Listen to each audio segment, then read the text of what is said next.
I'm Beth Swadener. I'm one of the co-founders of Local to Global Justice, and I've been reflecting a lot this week about where we were 21 years ago when we started.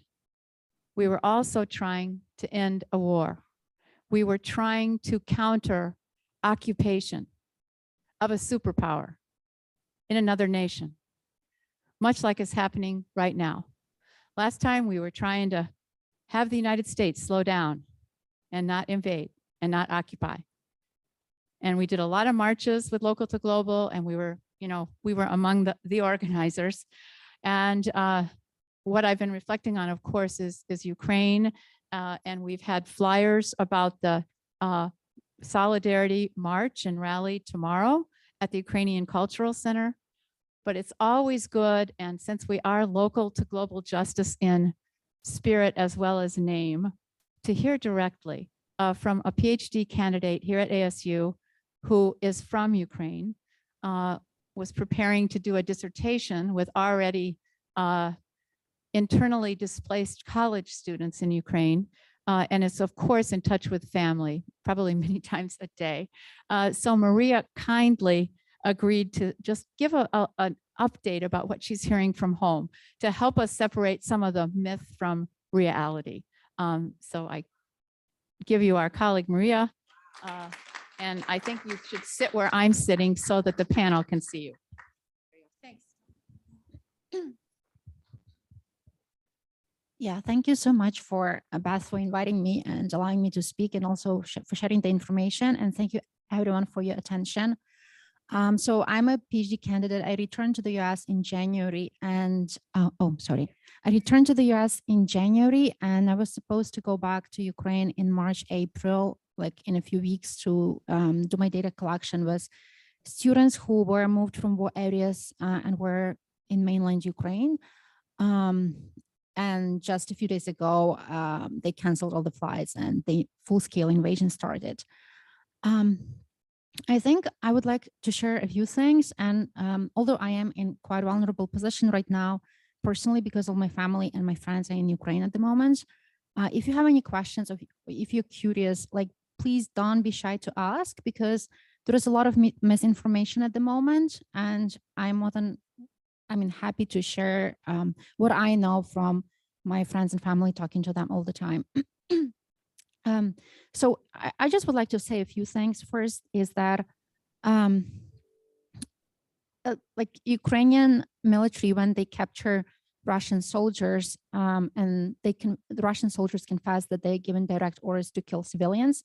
And just to give a few examples, like ambulances that take soldiers and rescue them have been shot, and there are videos of that. Kindergartens have been shelled, schools, civilian buildings. So it is a very atrocious war. Second thing is that the war didn't start a few days ago. It started back in 2014 when Russia occupied Crimea, and when they invaded eastern parts, and they were saying that they are supporting Russian population that is under threat. But just to give some facts, like most people in eastern Ukraine, like about 70% are Russian-speaking population who consider themselves Ukrainians. So there's no need to defend Russian-speaking population because it's pretty much the majority of the country. At the moment, I think we are really thankful to Putin, the president of Russia, because Ukraine has never been so united as it is now. And just to give an example, there is a lot of misinformation saying that Ukrainian soldiers don't have enough support or weapon, but the truth is, and that's why they involve civilians, the truth is that even like 2 of my cousins are in the front line right now, and a lot of my friends voluntarily went to military. So a lot of Ukrainians get together and support military and do everything that they can to help. And I think this is part of Ukrainian mentality. Even my parents said that they are not leaving the country, and most of my friends said that they are not leaving the country. And I think, like, finally, if you would like to help or support us in any way, so please put more pressure on local governments to give real support, because sanctions don't have immediate effect. And what we need right now is an immediate action and support, especially like weapons and like financial support. So thank you so much. And if you have any questions, I'm more than happy to answer them. Yeah, thank you.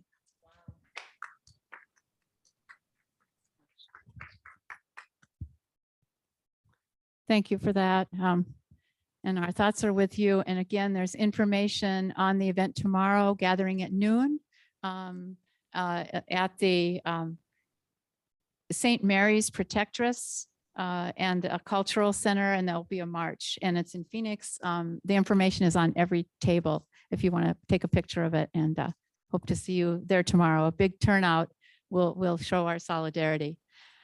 I'll just be brief about introducing this panel. I was very excited, having a long career in education myself, that we finally, in our 21st year, got around to having the theme, Educating for Justice. What took us so long? Richard, who might wave at us, has been pushing for this theme for many years. He is one of our community volunteers and has been with us over a decade, I think. But when the minute, yes, thank you, Richard. If more time permitted, there are people in this room that have been to most of these events over the many years. And I know who you are and you know who you are, and time doesn't permit. But following the panel, we will have sort of a town hall that's the annual open meeting of the anarchist unit that's called Local to Global Justice. So please, everybody, stick around, because that's the time where we say, this is what we learned about this year, and this is what we might do to take action. So thank you. But I started thinking about everyone you see. Actually, one of them I only met recently. So she came to the table just a wee bit later. I thought about my mentor. I thought about the person that tried to channel, never tame, but channel my spirit. Those meetings in his office when I was a PhD student at University of Wisconsin-Madison, I'm totally off script, of course, you know, where he would say, you've got to focus, which is a mantra that I've passed on to doctoral students, some of whom are in this room. And there's one alum, Lacey Peters, a former leader of Local to Global Justice. All right. And of course, Annalise, Dr. Maldonado here. But Carl is well known for education that is multicultural, for teacher education, a co-founder and former president of the National Association of Multiculturalism, over 50 books to his credit. Over 50 books. How could I ever? I only have 15, you know, I mean, but so he's just been a role model and a intellectual and otherwise rock for me. So I took the liberty of inviting my mentor to be part of our panel. I know that was a long introduction. Sorry. Isabel, who is also on the screen, is an activist based in New York City. She's active in not only disability rights, but disability justice. And she works with organizers of climate justice marches and events, worked closely with the group in Australia when they were walking out of schools on Fridays. You remember that, and know that happened in so many countries, to make their events less ableist and more inclusive. So she is using a variety of means of education to include more folks in social justice work. Then to my immediate left is Dr. Angeles Maldonado, who is the CEO of the Ibarra Maldonado Law Practice, one of, if not the fastest growing law practices that has focused very much on a human rights based framework of law, which is so refreshing. And they work a lot with people with immigration issues. She's also a researcher and founder of the Institute for Border Crit. Not afraid to say critical race theory in this room, are we? No, I hope not. I hope not. Okay. And then Chanel Powe, who I first heard at a women's march several Januaries ago, that I know there are other people in this room that were probably at those marches when we were at the start of the reign of he who shall not be named, past president. But she was a stirring speaker and has served 2 terms as president of the school board in the Balts district, and has just really brought some change. Was part of hiring, I believe, the first African-American school superintendent, female African-American superintendent, who came to office on Juneteenth, good timing, and is a consultant, is just someone who's always mobilizing community, and I aspire to always learn from. So this is our panel. What do you think? Woo. All right. So I've just asked each of them to take just a couple of minutes and talk about what specific justice, equity, or rights issues their work addresses, and perhaps how that relates to our theme this year of educating for justice. So I'm just going to pass the mic over to Dr. Maldonado to start, and then we'll probably go someone here, someone on the screen. You know, we'll mix it up, just like when we're teaching in sync, haha, here at ASU. Okay. Thank you all for the opportunity to be here. I'm really nervous to speak. I don't know, it never goes away, but I'm really excited because I have my son here. So I wanted to give a shout out to my Ray Ray. So talking about educating for justice, I think it's super important to involve, children. And, when I was a child, I came here to this country when I was 8 years old.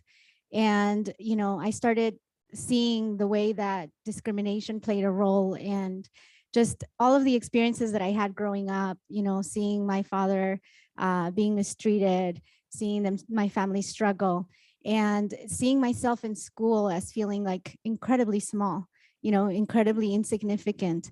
And then also having this like pool to try to assimilate and try to like negate my background and try to like hate myself, if you will. But as I grew up, I started to really, question why I was having those feelings. And I started to be really concerned about how I could play a role, and believing that, I could change some of the reasons why my family was mistreated. And so I've always been concerned with issues of identity, with race, with trying to understand, why certain people are seen as good, and some are criminalized, issues of belonging, and particularly got really involved in the immigrant rights movement when I started working as a community organizer, started working with workers' rights, and just continued to just show up. I think a big part of my learning wasn't just showing up to spaces where people who knew more than I did and who introduced me to really interrogate my sense of reality. That's where I started to see the bigger picture. And I think that's been a theme in my life and continues to be. I always try to question and just be in solidarity with each other. So anyway, more recently, like Beth said, I'm the CEO of a law firm. My husband's an attorney, and we've really focused on, even though we're a law firm and we're a business, the communities that we serve are immigrant families. And so we try to do the same thing, show up for them in whatever spaces, whatever struggles they're fighting. We try to show up as people, as human beings, and just trying to continue to fight for the rights of immigrants, the rights of people of color, and just be an advocate. And I heard somebody say conspirator, and to continue to speak, our truth and share our stories. And that's what I've been involved in.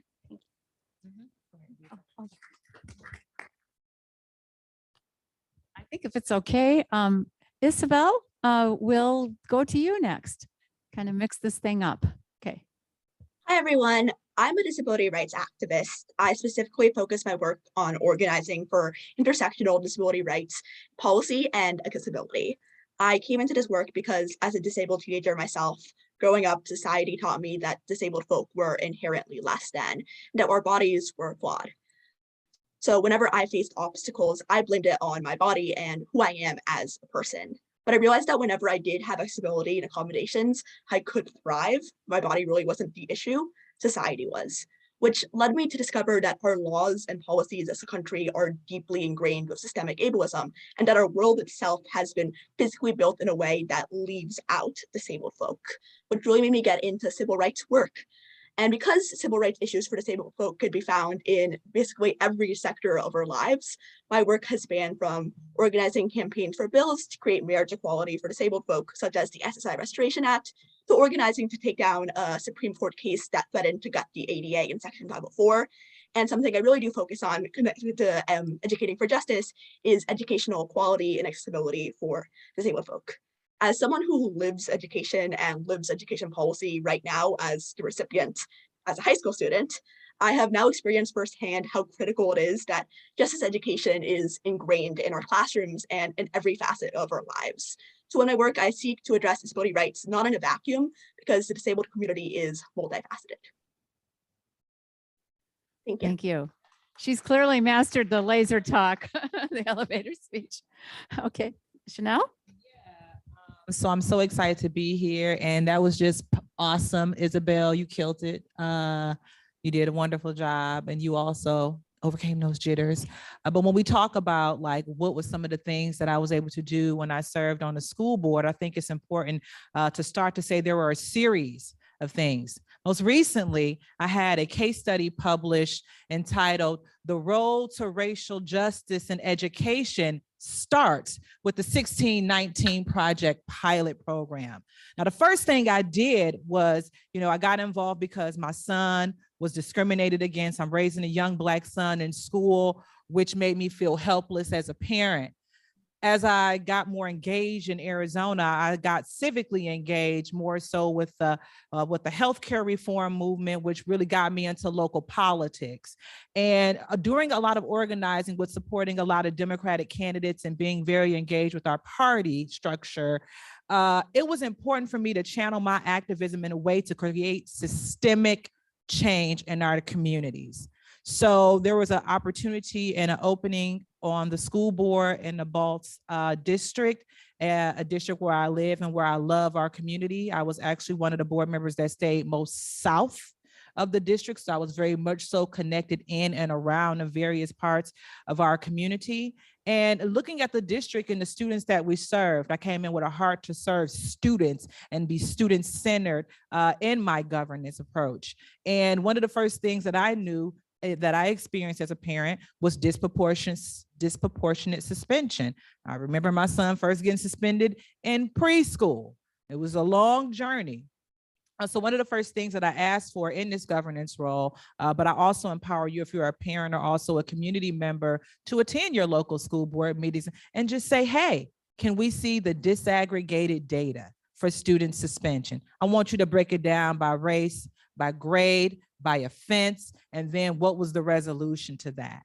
And I knew that it was trends happening across the country because I took my role as a school board member very important, and I treated it like a full-time job. So therefore I immersed myself in professional development and understanding what trends were going on. And I knew that it was a trending conversation. So we had to look inward as a district. Unfortunately, it was not just my voice alone that led us to obtaining this data. I had to wait to be affirmed by a white ASU professor, actually, who had did some work in our district, who had to come down and say the same dang on thing that I was saying, is that, hey, we're doing something wrong. And why are we pushing our children out of the school system and into the criminal justice system? So there are a number of things we did. We did take a look at that data. And from that data, we developed a comprehensive equity committee. At the time, I also served on the Arizona School Board Association Board of Directors, and there was a challenge that was out to adopt this equity framework. It was a start. It was a great initial start, and we were able to get our board to do so. Now, understand, coming from someone who was very active and engaged and doing professional development and coming into a body where it was just kind of like rubber stampish, you have to be able to work with your colleagues. There is no way that I was able to get any one thing done on my own without the board majority support. We had a board makeup of 5, so all I needed was 3. After that comprehensive equity committee, we started thinking about and educating our teachers about something called adverse childhood experiences. This is childhood trauma. This is children dealing with adult responsibilities due to no fault of their own. So it's very important that our teachers understood that, so they can recognize that these issues are not just seeping to our classrooms, but they're busting the door down when our children are coming into the classroom. So I thought it was very important to make sure that our teachers were educated. There was a number of policies that also went along with that. One of my first board resolutions that I was able to successfully get the board to adopt, because breadcrumbs are the prelude to policy. They are the breadcrumbs, and they also show your affirmation to the community that we love you, we see you, and that we're standing with you. One of those first board resolutions I got, I did not get it from Arizona. It took me to go above and beyond to professionally develop myself. So I joined an organization called Local Progress, which is a network of municipal elected officials from across the country who are rooted in social justice and racial justice, policy, and advancement for marginalized communities. And the anti-hate resolution started around that time of the person whose name we shall not name, who made 65% of my Latino students in my district feel indifferent and question their safety when they were walking to school. So that anti-hate resolution centered our immigrant students, our Muslim students, and our LGBTQ students, because these were people who were being discriminated right off the back. And of course, our Black students, but it was a way to put something out there into the community. From there, we had to think about, I know it's so much and I don't want to keep going, but just kind of, it was more to it than that. We had to put together a strategic plan. And when you have a facilitation for your board retreats or your governor's retreat, you need to understand who is going to be that facilitator. Do their values align with where the board is trying to go?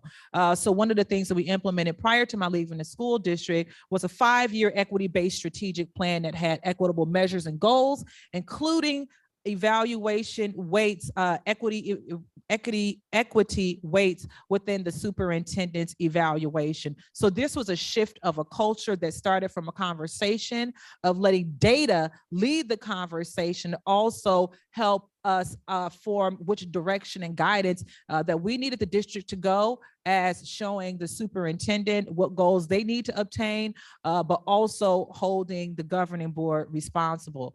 And I would just say to you that change is absolutely possible, but we need people who are willing to challenge the system and question every single part, because we did not arrive here overnight. And it didn't happen by chance, it happened by design. So it's time to redesign public education so that it can work in the best interest for all of our Black, Brown, Indigenous, able, and visible and invisible disabilities with our students and staff. All right. You can see why I've been following Chanel closely all these years. And last but certainly not least, we want to turn to Carl Grant. And if you've just in the room, he's professor at University of Wisconsin-Madison. Go ahead. Thanks. Thanks. It's great to be here. And this panel is such a powerful panel. In many ways, I just want to sit back and be quiet and listen. But the way I got into this, and I think we all know what this is, social justice education, moving toward justice, really trying to make our democracy moving toward a more perfect union. I started late 60s, early 70s in Chicago as a teacher, realizing that the people teaching the students in the school, which was on the South Side in Bronzeville, was basically an all African-American school. The textbooks, the illustrations and everything were all white.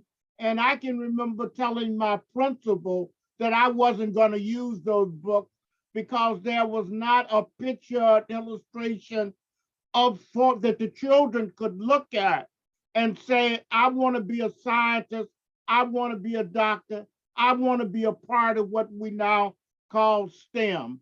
Make a long story short, I taught for about 5 years, became an assistant principal because they were looking for people who they said, and I had a background in science, who that fit in, and they were looking for people who were fitting into what they call the respectful politics dimension.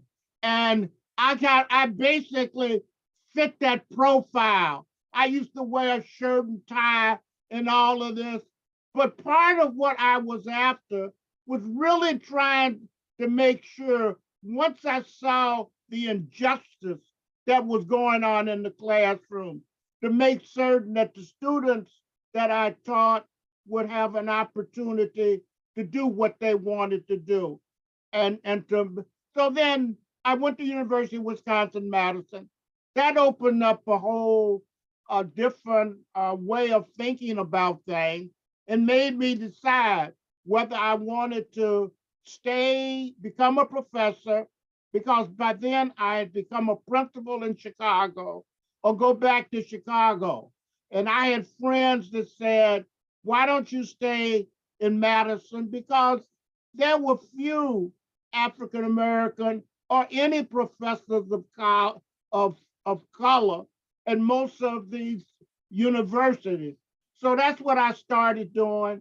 And from there, thinking about and trying to work through multicultural education, education that's multicultural, which included gender, sexism, looking at it, disability, what gays and lesbians as we think. So it really just opened up the umbrella, and that's what I am still doing it, because I'm here with Beth right now.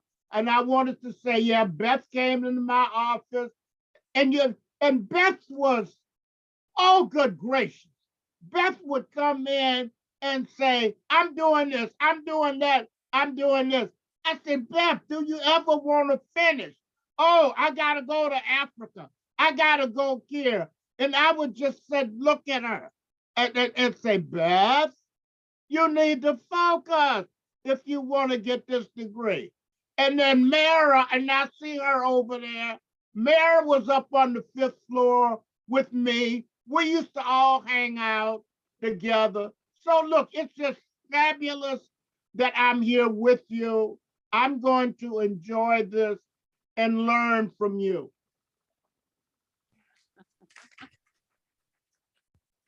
All right.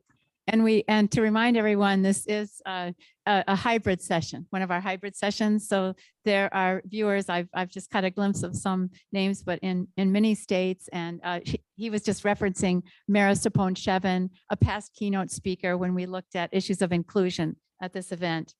I want to we focused on schooling and opportunities and challenges in district context, but I want to pose the question, what does educating for justice mean to both immigrant rights and disability rights / justice movements?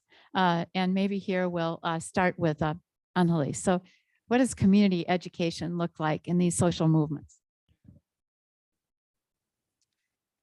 I think it means, I think it means organizing. It means having conversations that are difficult, that are uncomfortable, that are not, that include disagreement and anger and, doing away with the whole notion of respect and really just getting down to talking about how things are actually happening. So I think that's what I think it means. Yeah, for me. And maybe Isabel, I know you have much to say on this topic. I think first and foremost, we need to acknowledge the intersection between race, gender, and ability, and understand the privilege that comes from being able to see those in a vacuum. Educating for justice really has to start with the first teachers of kids, which is parents. And the way kids grow up viewing and interacting from a disability rights perspective with disabled people, first and foremost, comes from how they see their parents engage and interact with disabled people. And as part of children's educations, parents really need to make sure that they're exposing their children to representation of disabled people, that they're teaching their kids how to approach disabled people and how to view disability not as a tragedy, but instead it's just a normal part of life and something that could happen to anyone at any time. And I think as a society, we need to think about the parents of disabled children too, and question how are we supporting them as a nation? Parents shouldn't need to become mini lawyers in order to raise disabled children. So it's really our responsibility to give them the tools they need to raise these kids. And when we're thinking about the classroom for students, disabled students in particular, we need to start having culturally responsive teaching. We have made so many strides in diversity, equity and inclusion and multicultural teaching in our classrooms, but far too often we leave behind conversations of disabled students within these conversations. We leave behind this entire movement that is so often ignored. And finally, I think if we're even talking about educating justice with the context of disabled people, we need to acknowledge that disabled students are getting such an unfair level of education at this point. And we are in a critical moment for education of disabled people during this pandemic, because we have seen that finally education is becoming accessible through remote learning. And this is something that disabled students have begged for years. And but have been told it just wasn't possible.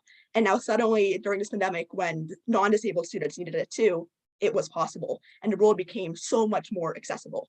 But now, as the world goes back to normal, suddenly we're going back to these patterns of disabled students, sometimes getting only 2 hours of education a day, completely separate from their peers. And you know, the law idea that protects disabled students requires that disabled students have appropriate education, free and appropriate education, and are taught alongside their peers to the maximum extent possible. And the 2 hours they're getting completely separate from their peers when they could be zooming into school when they're hospitalized or can't come in is no longer the free and appropriate education. So I really think that we are in such a pivotal moment that we cannot ignore, because this is our time to make educating for justice an opportunity for non-disabled students and disabled students. Thank you. You're getting a lot of witnessing here. I'm tempted to do a commercial for our disability studies certificates program at ASU. There, I just did. Whoops. I'm actually going to call on Professor Grant again to kind of put things not only in a bit of historical context, but to maybe talk about the role of some of the his most recent scholarship has taken him back to Baldwin, back to some of the Black intellectual contributors who are often not read for their views on education and education for justice. A chance to talk about your most recent scholarship, Carl. We appreciate that. Beth, I don't want to start there. I don't All want right. to start. I don't want to start with the Baldwin book. Years ago, when disability, and at one time, and Mayor could really jump in and talk about this. I remember when 94142 was passed, in which we were trying to open up classrooms to make sure all kids were invited, and the struggle that went on. And at the time, I was working on a book with Christine Sleater. The title of the book is After the School Bell Rings. And at this particular school, they were building a school in this city. And the young man was wheelchair bound, but his father was the architect of the school. And his father also had money. So he decided to design the school where there would be all kind of access, elevators, swimming pools, everything that you could imagine. And it was years ago, and the way he did it, he was building a school so his son would feel comfortable and just like one of the people. And so over the years, and we studied that school for 5 years. what it had me doing was realizing that very much people are people. We would stay over on Friday night. It was a high school, and go to some of the dances at the school. And it was the first time I saw students dancing in wheelchairs. And I began to realize, and each person has to look in the mirror themselves and to understand that people are people. It's one thing to say it, but it's another thing to live it and to participate and make yourself vulnerable in the position. I can remember a young lady said to me, they would call me Carl, do you want to dance with me? And she was in a wheelchair. And when she asked, and I never will forget this, I said, of course. But I also had to process in that moment how I was going to do this. And she looked and she just said, dance normally. I will follow you. And so us learning as social justice people, part of that learning comes from really engaging with those aspects of social justice that we're looking into. And I could go on and tell you about 3 or 4 other stories related to social justice, et cetera, et cetera, et cetera. But let me stop there. I will get to the Baldwin thing later.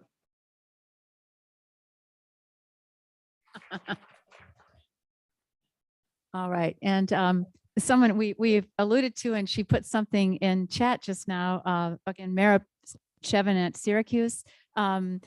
We almost team teach. We always are guest lecturers in each other's classes and so forth. And she's currently supervising a doctoral student who is a competitive wheelchair dancer.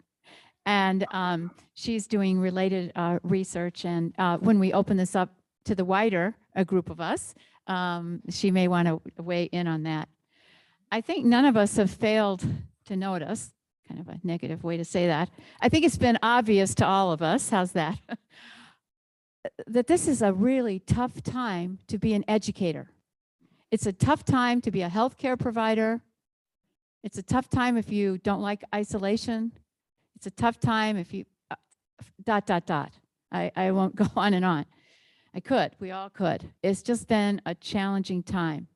And we're in a state that wouldn't let districts spend the money they had because of old legislation and a cap. We're in a state that is on a long march to the private. This is going to be a question, by the way.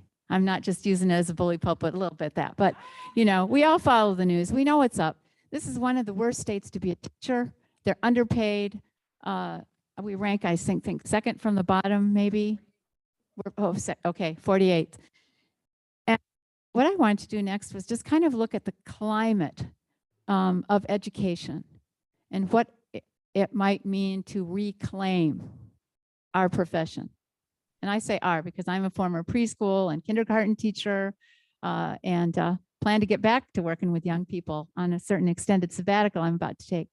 So just to get people's thoughts, I think we'll start with Chanel on this one, about how we can be better advocates and allies with and for educators in our communities. They need bad. Yeah, you know, one of the things Beth just mentioned, she talked about the Arizona State Legislature, which is ground zero in our country for education and misguided education policy. So if you are not signed up for the request to speak system at the Arizona State Legislature, I encourage you to go down to the state legislature and utilize the kiosk. Once you sign up on the kiosk, whether it's in the Senate or in the House of Representatives, you then can log in remotely from your home and look at the daily bills and follow the education committee when particular bills are going to be discussed to help exercise your voice. I'm going to go back to being student-centered. I'm really concerned about the social emotional needs of our students. The American Pediatric Association, the American Therapist Association, it's all saying the same thing. Our students are dealing with more anxiety and depression and in different feelings than they have in a very long time. And a lot of this was a long time coming. We cannot act like there were not deep systemic inequities pre-COVID. Now that it's post-COVID, it's like it's multiple pandemics in one. And you know, the more identities that you have, whether you're Black, brown, indigenous, or whether you're able or not, it is going to still, it is impeding on our communities.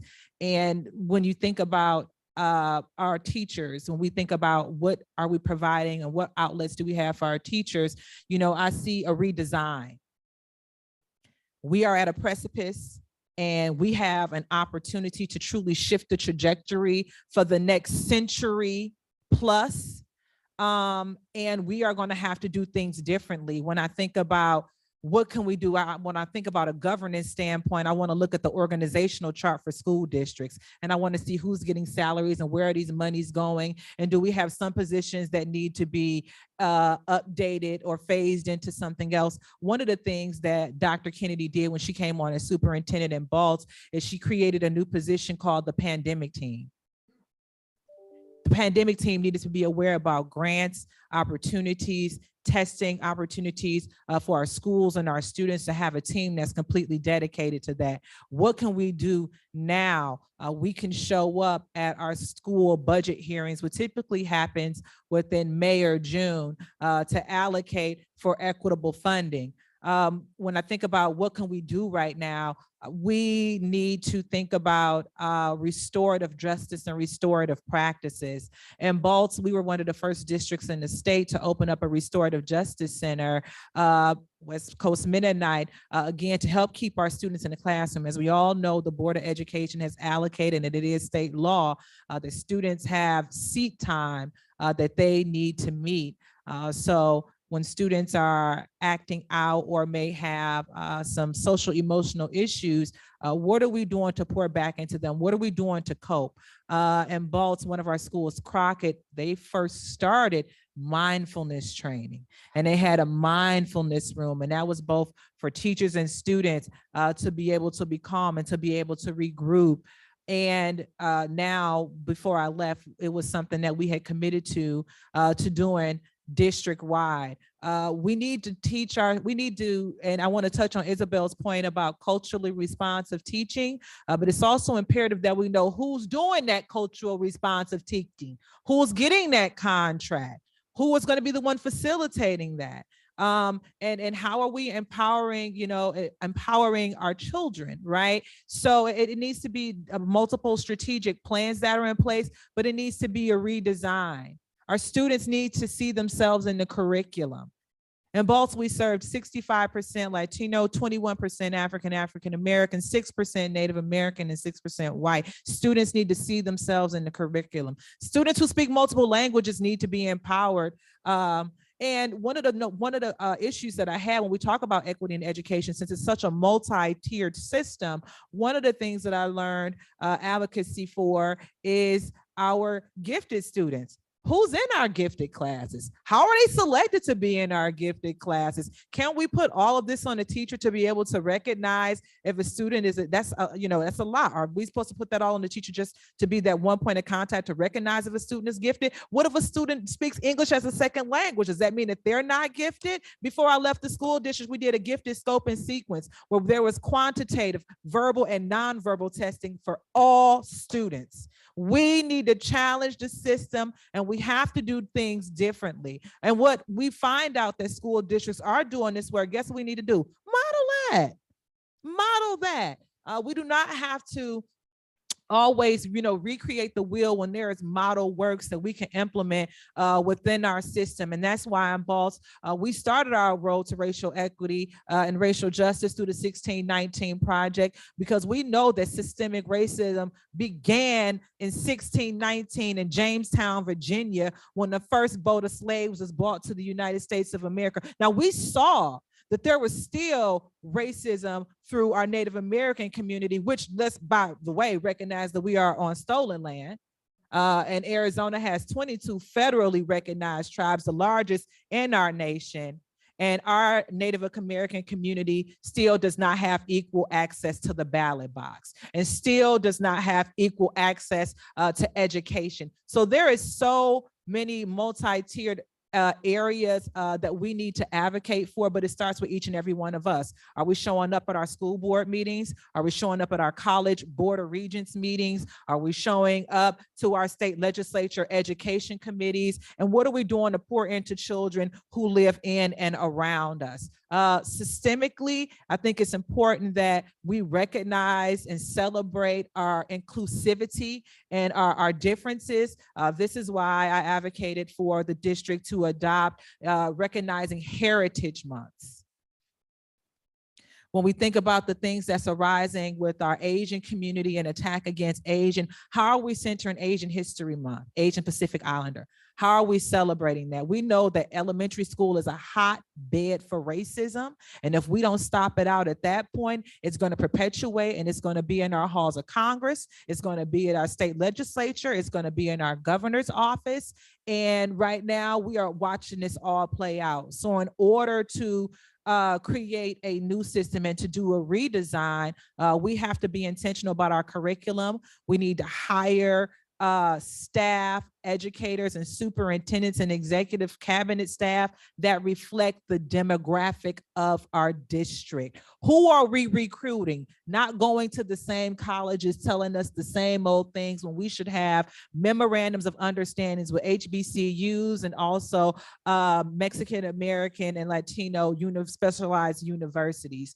It is critically important that we hear from student voices. A lot of times student voices are suppressed. What are we doing to have listening sessions for our students? One of the things that I did in Baltimore is that the Arizona Commission on African American Affairs, they have African American state legislative days every year. I fought real hard for our middle schoolers, our big bosses in the middle school who go through so many different changes, and we need to pour into them.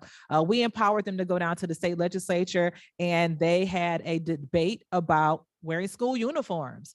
And guess what? The next school semester, we lifted school uniforms from the middle school students. So it's a systemic thing. It definitely starts at different levels, but I would just say the grassroots level, and showing that the fight is intersectional and centering those groups that are most marginalized. And even hearing Isabel talk about the need for funding for disability. When I was on the school board, we were still fighting for more IDA funding. You know, I had to go lobby at our United States Capitol with a couple of our senators, but I made sure I wrote it out and made it plain and made it clear to say that students with disabilities, they need more and more services. They need more and more resources. So it's very strange to me that we have a state legislature that doesn't understand how public school budgets work and want to make decisions when they have no idea how we're allocating our funding. And another thing is to make sure that we hold our school board accountable. It's one thing to have friends and say they're cool and they're on the school board, but what are they doing to advance equity in policy, practice, and behavior? I think you can get an amen to that. And probably from Carl. Carl, anything to add before we open up for discussion and questions? You have a view of this whole issue. Yeah. Let me answer the question that you pointed me toward Baldwin. And then let me take just a minute. In 1963, some of you have heard of James Baldwin, to Talk to Teachers. And in 1963, when James Baldwin in October was about to give that particular talk, he was concerned about so much. And Beth, when I look at your sweatshirt and it says both the local and the global, it also reminds me of that time, because Baldwin argued that said that the problems that we have, whereas they are global, because we were also in the Cold War, and I just think of our first speaker and what is going on, but the problems are also very much local that Baldwin was talking about. and he was talking about students in schools who would stand and say the pledge to the flag. But as our last speaker was saying, they were not seen in the curriculum. They were told that they have not since 1619 made a contribution to this country. So all of this is going on and all of this is occurring. So today, in many ways, it was like that particular moment in October. The other thing that is significant that you talk about student voices, is what in many ways, quote unquote, pushed or motivated the civil rights campaign at that time of the struggle were elementary and secondary students, over 4,000 of them from all over the United States, marched to Birmingham to stand up. And later you get the letter from a Birmingham jail. So all of this has a background and really fits in to where we are today. Where we are today in this moment, with what's going on internationally and what's going on locally. And I use the word, public schools need to be reimagined. I mean, we need to think about them in such a way. And one of the more annoying things is that coming out of COVID, most people were saying, let's just get the students back to school. And I was basically saying, send them back to that which was screwed up in before they left, without reimagining what they should look like.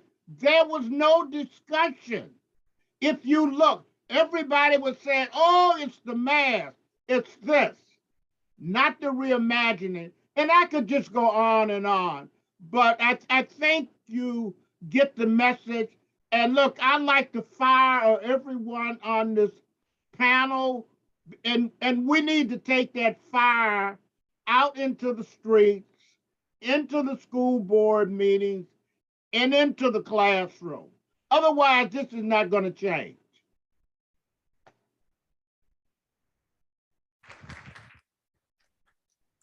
I think it's the perfect time to open up for some discussion. I don't know, we have about, I think there's a way that you can see the audience. We're going to look at that technology.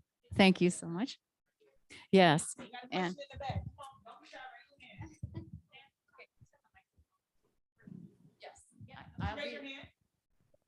did someone raise their hand? Did someone raise their hand? Because we're going to take questions from both in this room and on Zoom. And I don't know if we have any questions in that medium. Not yet. Okay. Does anybody in the room have a question? Or comment, something that spoke to you so far?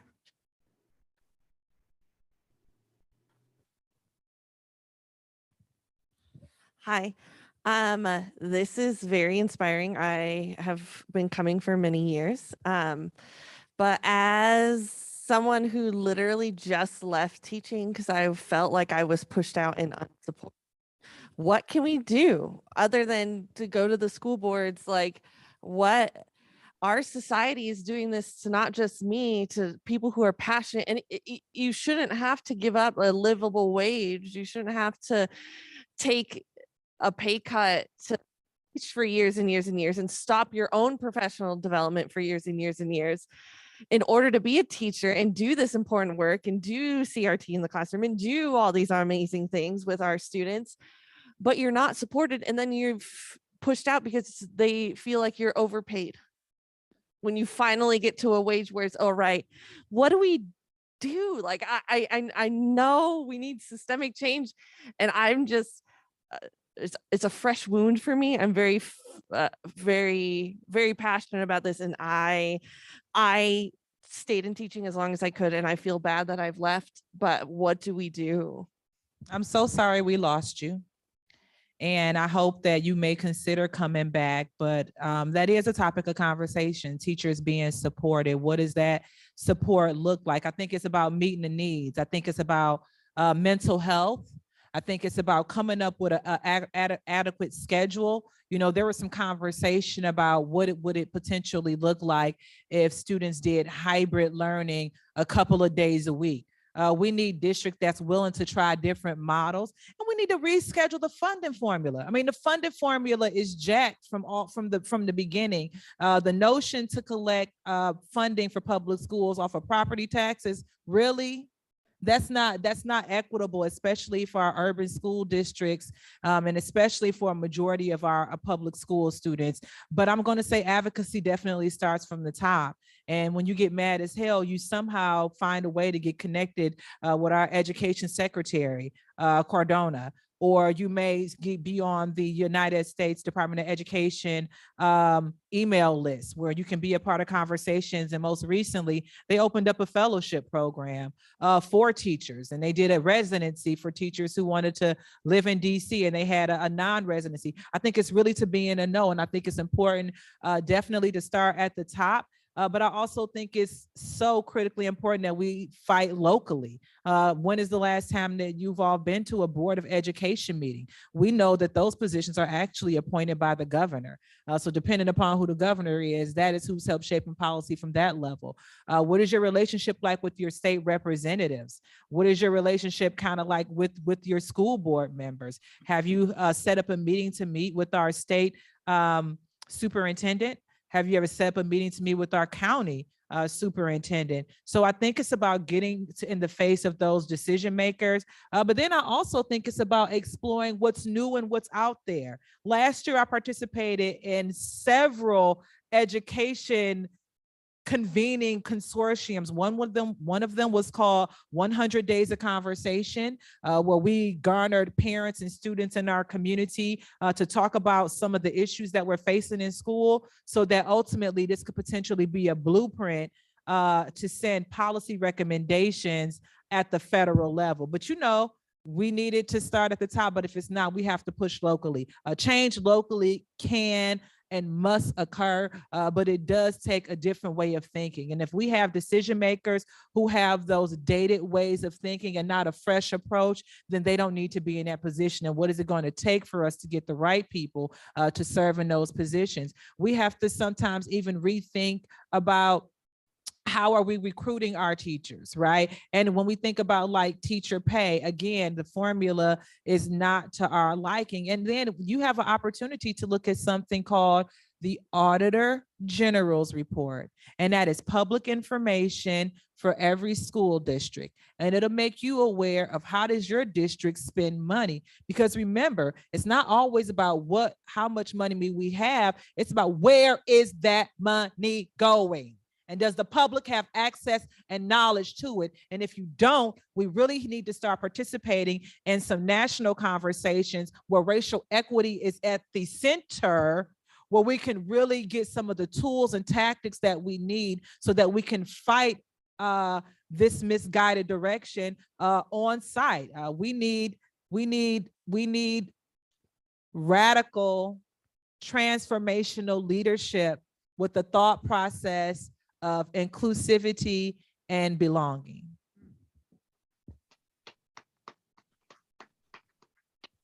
I think there was another question. Very good. Come on online, folks. I know you've got something to say. Ashley May, Mara. I'm calling on people I know are online.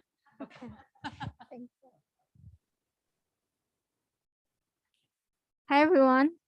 Thank you so much for coming. And it's definitely a powerful session. And it's really great to see you, Angeles. I'm Sultana. I'm a second year Justice Studies PhD student, and I'm also involved with Local to Global.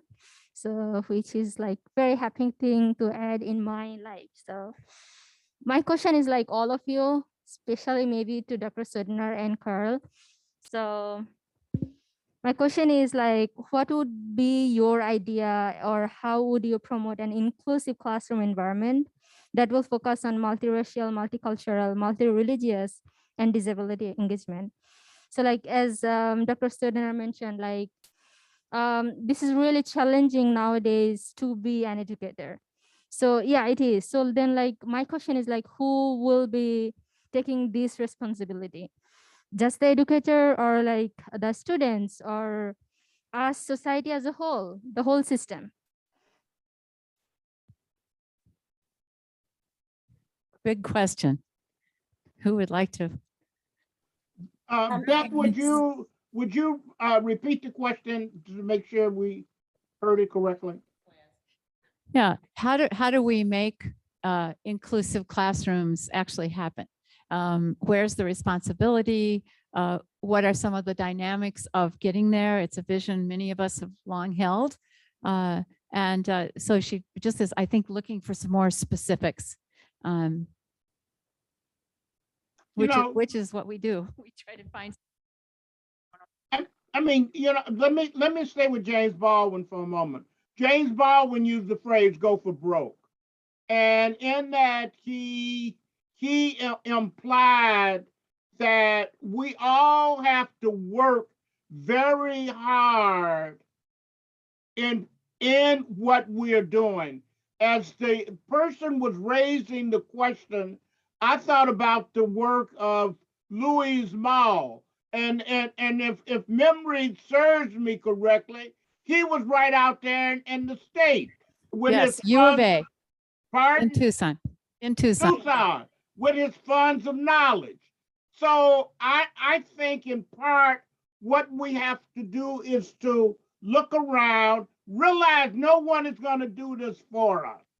No one is going to do it for us. The last person who spoke really needs to go back into teaching. I mean, it's people like you working with the students that make a difference for them. So that would be my response. Just piggybacking off of that, I think that if we're sending teachers into this environment where we know they're going to be facing these policies that are holding them back and holding back their fight for change, we need to start questioning higher education programs and teacher prep programs and make sure that they are teaching teachers to fight locally, to become advocates, because at the end of the day, activism and advocacy are taught skills. So they go in knowing the issues within their districts, knowing how they can fight and how they can anticipate their students' needs. Because at the end of the day, it's not their fault that this bureaucracy and these policies are systemically ingrained with all these bias, but it is now their responsibility to become advocates and to fight for this change.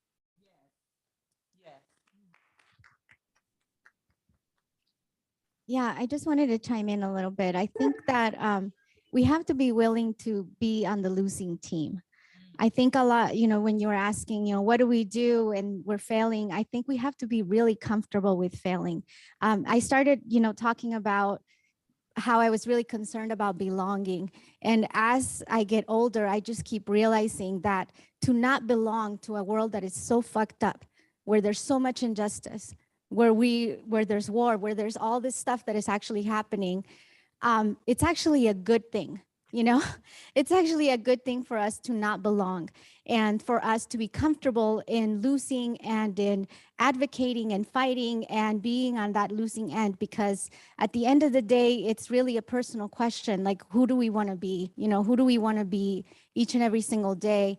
And find that spot where you have some sort of power, where you have an opportunity to say the right thing or to say what you feel in your heart and just go with it. So just wanted to add that. Yeah. Can I say something? Go right ahead. Miriam? Yes. The floor is yours. Go ahead. So my question is, what about let me see cannot start the video because so you cannot see my face or about that. So I think it's your side. So my bad. I thought Mara was going to speak next, but you've got the floor and we'll try to find your image so you can be with us in more ways than your voice. Okay. Now we So- see you. Now we see you. Welcome. Now you see me. Thank you, guys. And I appreciate for hosting this program. I'm a justice student, and I am from the what I call silent community, which is an immigrant community who really struggling a lot of difficulty, and they don't know how to reach out the sources. And even if anyone try to get out and do something and get involved and reach the education, has going through a lot of difficult stages, as I do, as I experience. So what is the suggestion, or what is the opportunity you think they can have this forgetting people? Because when I hear a lot of things, and a lot of time minority people, just as I don't think it is, immigrant are more important to announce. So how these people can be inclusively, the community can be American community inclusive, which I believe they are out. I would answer that question by saying organizing groups. There are groups that we need to intentionally seek out that have the same values as us and care about some of the same issues that we care about. And if I may, particularly recommend a local group that you may want to look into that's also a part of a national group. It's called CARE, C-A-I-R, CARE Arizona.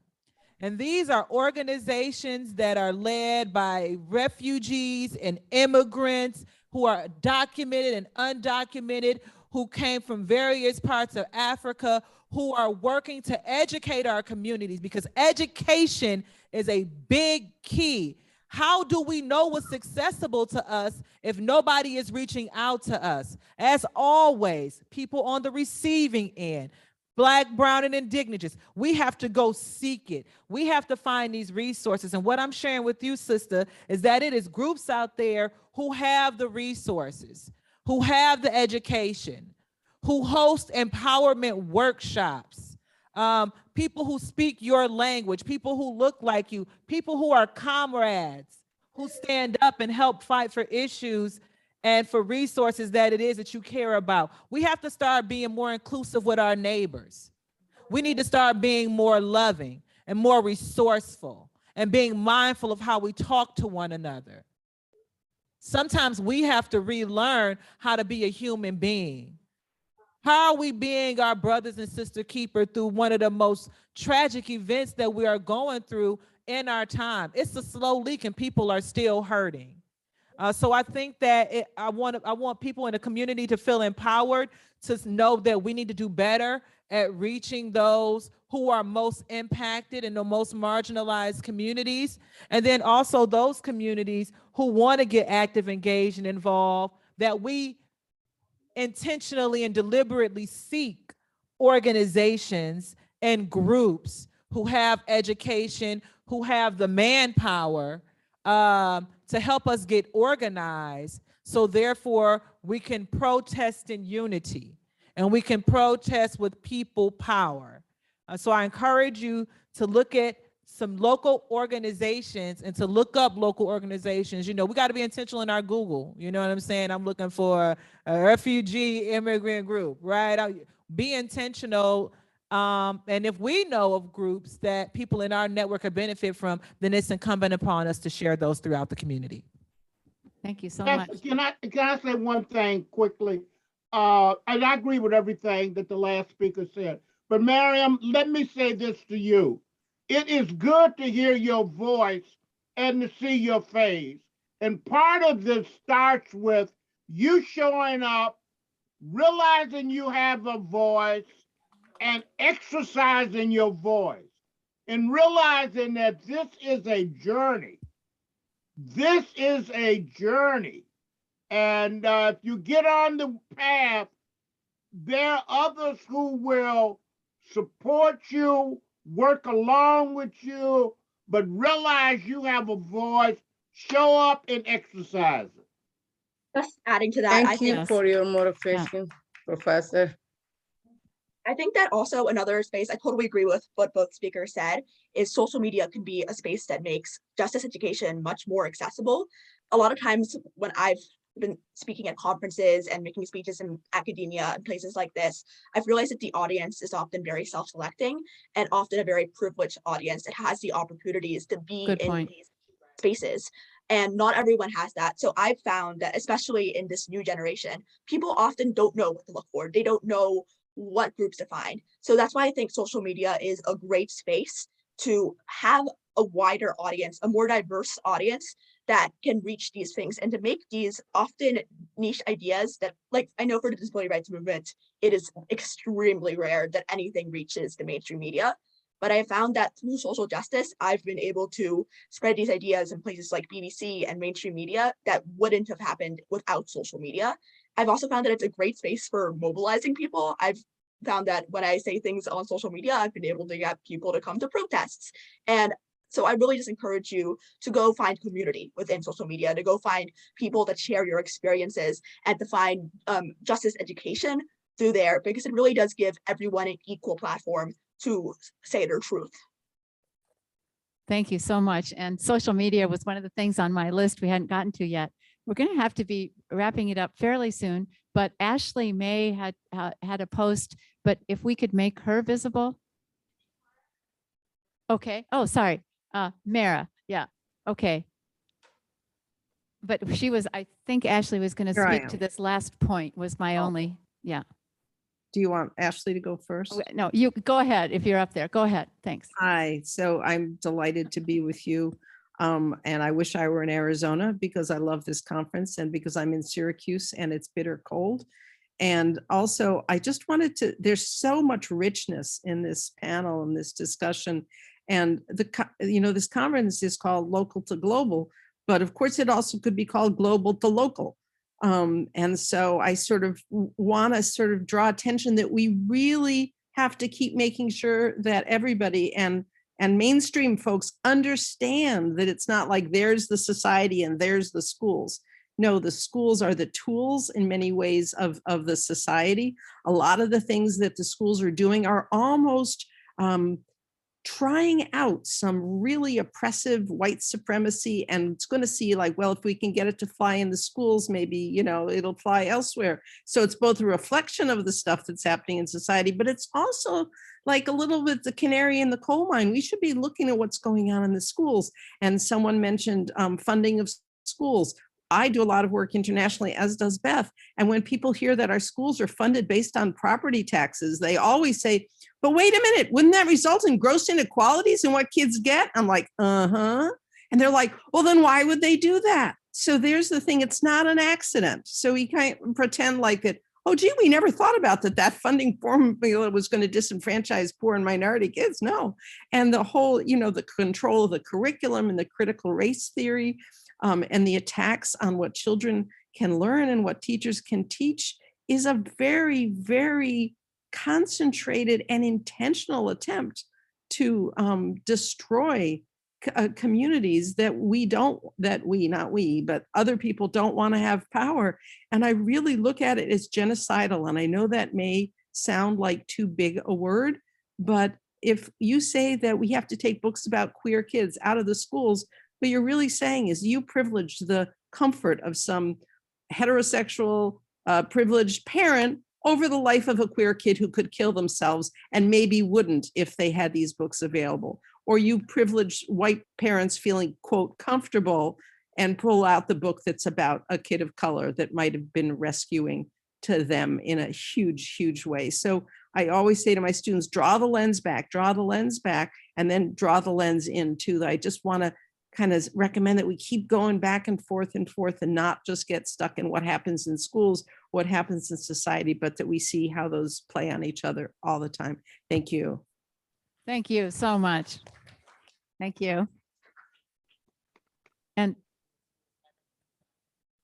I wanted to get a chance for Ashley to speak if she wants to do that. Ashley May, who is in LA. Mara was in New York. Do you like that we're coast to coast this year? All right. No, hopefully internationally too. Next year, we're going to have an overnight hackathon. We're going to have, we were going to try to pull it off, and the idea was suggested a little late in the day, but as someone named Akit on our planning committee is already starting to organize for that. So the idea is that we'll span time zones and continue the conversations into the night and be internationally inclusive. What do you think? Sound good? Yeah. Okay. Is Ashley? Oh, hello. I keep Oh, freezing. Thank Sorry. you. I was just looking for your image, but that's okay. Oh, We'll listen to you. I'm serving lunch too. Okay. So before it gets loud here, I was just writing that and commenting or wanting to think through the process that I'm facing right now as a member of the board of advisors at a university-based lab school, and really feeling like I have not been able to push the needle on anything as it relates to EDI, being exhausted. I've stepped down as the chair of the EDI subcommittee, and it feels like we were just there as politics and not to really move anything. And I was thinking about the comment on leaders needing to be radical and transformational, and really feeling like that is not what is happening at the lab school with our principal and the executive board. And I'm exhausted and I'm ready to step down completely, but I'm feeling like I should not give up. How do you recommend we as parents navigating the role as experts in the field, as well as parents of our own children and being in our own humanity? How do we not just say, I'm tired of this shit? Organize and fight back. Get a group of you and all the teachers that feel that way. Organize and fight back, meaning that you are going to be looking for systematic solutions, meaning that you need to be a part of conversations, national conversations that's rooted in equity. You need to intentionally see different models and different policies, but also you need to stand up and fight back at those board meetings. Because a lot of time, if you're not speaking out or up at board meetings, then you have some members who say, well, nobody's here and nobody says something, so nobody care, which we know that that's not the case. We know it's a number of barriers that hold our families back. If one thing that we see who have the power: white suburban parents. Because of white suburban parents, my school board colleagues are receiving death threats. They are being bullied. They are being harassed. But this was already happening to Black school board members in the state of Arizona. But once again, this is pre-pandemic, but it took for the pandemic to happen. Oh, now everybody is feeling it. And guess what they doing, y'all? It's so scary. They trying to defund public schools in its entirety. And they started at the top with the National School Boards Association. When I look at how many districts, including Arizona, who last week dropped out of the National School Boards Association, who we need them for policies, we need them for advocacy, we need them at the federal level, we need them to have that network. So when you talk about being upset and fed back, you got to go back and you got to fight the powers that be. You got to fight the system, and you need to organize, and you need to think about different strategies and different tactics where you have the power as a civilian and as a taxpayer and as an employee to speak up and utilize those channels. And remember, data. Everybody likes to look at data and talk about where we at, but how are we moving the needle? I always say, let data tell the story, because you can't fight the Fendi facts. But I think one thing that I want to say is that it's precisely that weathering on us as particularly Black parents speaking up, because Beth knows me, I do have a lot to say when I come to the board of advisors meeting, and that is part of the push out that I see building, because I do come with a list of demands, and I feel like maybe it could be the way that the school is affiliated, where it's, like as I was mentioning in my question, it almost feels like we brought you here only to shut you up and just to show that you are here. And that's where I'm becoming. You need stronger voices. You need community partners. You need that's what I'm local thinking. You're saying grassroots. organize together, more than my voice. more than your voice, right? Because you know what they do to Black women, they ostracize us, right? Oh, here she go talking, because nobody likes to center Black people in actuality. They're going to say, what about other races? We do care about other races, but I'm talking about Black people, because when I walk in the room, you see my Blackness. Who's most likely to get pulled over and murdered? I'll wait. I don't need to, because the data tell us. I know what percentage we are in this country, and I know that what's been done by design, and I know about redlining and people not getting hired because what they names sound like, and people not respecting HBCUs, and I can go down the list. So that's when you need those intersectional partners, right? Like you need some of those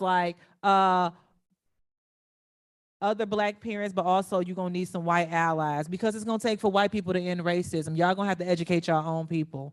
We're gonna continue to stand up and fight in the fight, because we're the ones that's being impacted. But I would really encourage you to build a network. And I know that there are organizations out in California doing the work. There are a number of grassroots organizations. So I would just say, tap into some organizations so that you can have a larger network, so you can build greater strategy and greater tactics to push back on the system. Thank you. And I'm always reminded, and we're winding it down a bit. I think Carl had something to say. We might have had a question too here. But of what we're told when we get on an airplane, and many of us haven't been on too many of those lately, but we're told, put the oxygen mask on yourself before rendering assistance to those traveling with you. And I just think that, I know maybe it's trivial to say it, but I think it's important to say to our teacher colleagues who are mistreated, to youth who are struggling. It's already hard to be a young person, and then to go through what we've just been through. We have to have patience. We have to have love. We have to have care. We're not going to do this alone. And I love the fire and the activism represented in this panel more than I can tell you. And I know we have to have patience for ourselves and do self-care. So I just had to stick that in. So Carl, I think you were gesturing that you might have something to add as we wrap up. Thanks. The last speaker, and I'm searching for her name. I want to say it. Ashley. It's Ashley May. No, those on the panel. Oh, Chanel Powe. Chanel was hitting the nail on the head, and I would only repeat what she said to Ashley. You got to organize. You can't do this alone. This is not a one-person journey. This is a collective journey, and it's more fun when you have other people. I mean, that's the other thing you got to realize. You can call someone up late at night or early in the morning and commiserate and say, here's what we're going to do. You need partners in this and allies in this, but it is a fight. And Isabel, would you like to comment on that? I know you do a lot of just that, organizing. For sure. I mean, this is a moment of social reckoning. And if we don't take advantage of this moment, we will leave behind a million of folk that have tremendous potential to contribute to this country. So this moment needs to be transformed into a movement. And that is just such an easy thing to say, but we need to show up and take that action.